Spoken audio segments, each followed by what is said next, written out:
Dans cette vidéo, on va voir ensemble 6 astuces pour faire des économies. Alors le but de cette vidéo, c'est pas forcément de mettre de l'argent de côté pour acheter le nouvel iPhone par exemple, mais plutôt d'avoir de l'argent de côté pour investir dans un business ou dans la bourse, l'immobilier, ce genre de choses, bref, des choses qui vont vous permettre d'atteindre l'indépendance financière. Le but de cette chaîne, c'est vraiment de vous montrer comment atteindre l'indépendance financière et pouvoir dire ciao à votre patron, ne plus travailler pour un employeur et vraiment être à votre compte et vivre pour vous.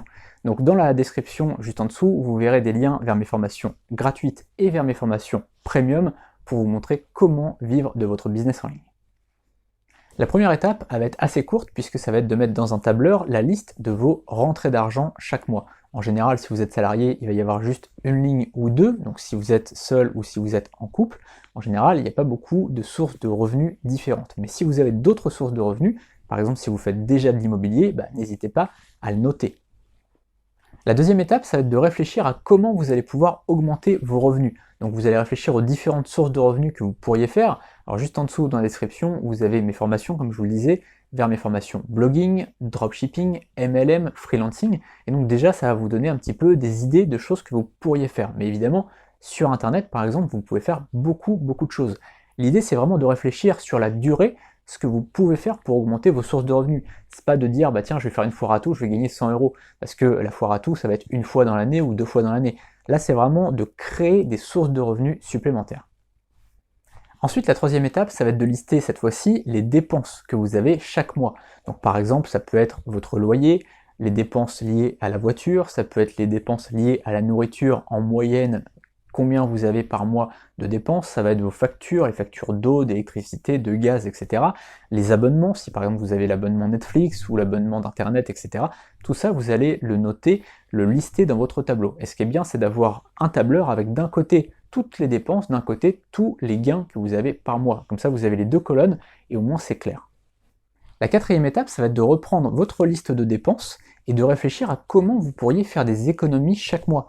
Ça peut être sur votre loyer par exemple. Si aujourd'hui vous avez une grande maison en location et que vous avez une chambre en trop, pourquoi pas changer et prendre quelque chose d'autre. J'ai un client par exemple qui était dans une grande maison à 900 euros par mois, il a changé pour prendre quelque chose de moins huppé, enfin dans un quartier un peu moins chic, il paye maintenant 650 euros par mois, il a juste une chambre en moins mais ça lui suffit largement puisqu'il a une chambre pour lui et pour ses enfants, et ça lui suffit amplement, et c'est juste quelque chose de passager, c'est-à-dire que pendant un an ou deux, il va prendre ça, et ensuite il va acheter sa maison. Donc ça peut être juste une période comme ça, où vous allez dire, tiens, je descends un petit peu dans mes standards, mais ça me permet derrière d'avoir quelque chose de mieux par la suite pendant des années et des années.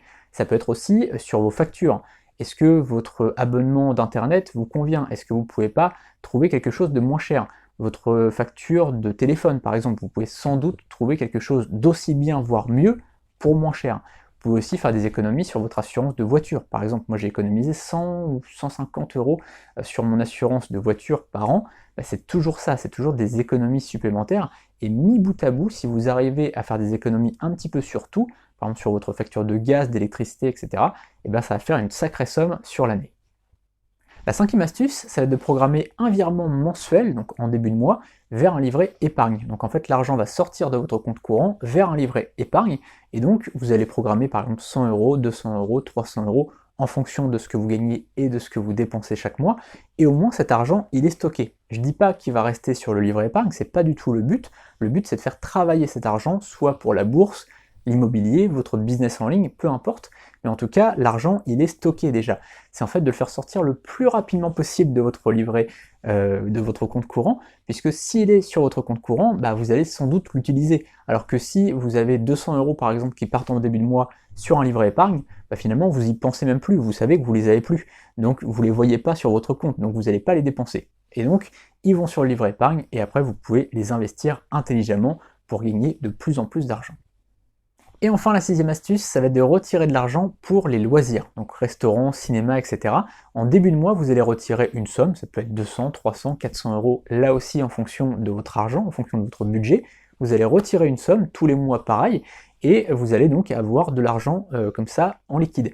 Ça permet en fait de savoir ce qui vous reste, parce que quand en une soirée vous avez dépensé 150 euros, vous savez que les semaines d'après il va falloir se calmer. Par contre, à l'inverse, vous allez aussi vous dire, tiens, là j'ai par exemple 300 euros sur le mois, Si je fais pas trop le foufou, bah le mois prochain, du coup, j'aurai un petit peu plus. Et donc comme ça, vous allez un petit peu plus avoir conscience de ce que vous avez, et vous allez vous dire, bah tiens, si j'économise par exemple 50 euros, bah le mois prochain, du coup, je pourrais faire un coup d'acrobranche avec mes enfants. Voilà, c'est tout pour cette vidéo. Évidemment, le but de cette vidéo, c'est pas de vous dire de ne plus profiter, de plus sortir, d'économiser absolument de l'argent. Vous savez, je vois souvent des chaînes américaines ou des comptes Instagram américains qui sont complètement dingues, c'est-à-dire ils disent voilà, arrêtez Netflix, pendant ce temps-là il faut travailler au lieu de regarder Netflix, arrêtez de sortir, d'aller au ciné, ça sert à rien, pendant ce temps-là il faut travailler.